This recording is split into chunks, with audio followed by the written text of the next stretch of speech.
Si è spento nella notte tra sabato e domenica nella sua abitazione di Milano Cesare Maldini. Nato a Trieste nel 1932, da calciatore ha ricoperto il ruolo di terzino destro e poi di libero. Ha vestito le maglie di Triestina, Milan e Torino. Con i rossoneri le sue fortune agonistiche sul campo. Per 4 volte campione d'Italia. È stato il primo capitano di una squadra italiana ad alzare la Coppa dei Campioni nel 1963 a Wembley, nella finale vinta contro il Benfica. In nazionale vanta 14 presenze.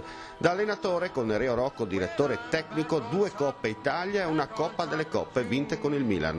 Dall'agosto del 1980 prende le redini di vice allenatore della nazionale maggiore dal suo concittadino Memo Trevisan, al fianco di Enzo Bearzot e del medico sociale Leonardo Vecchiet, friulano di Moraro. Un'ossatura eccezionale formata in campo con regionali Zoff Collovati, culminata con la vittoria mondiale del 1982 in Spagna. 3 campionati europei di categoria da commissario tecnico dell'Under 21 consecutivi 92, 94 e 96. Ha guidato la nazionale maggiore al mondiale del 98. Nella fase conclusiva della stagione 2000-2001, direttore tecnico del Milan con Tassotti allenatore, conquistando la qualificazione UEFA. A 70 anni l'avventura come CT del Paraguay al mondiale 2002.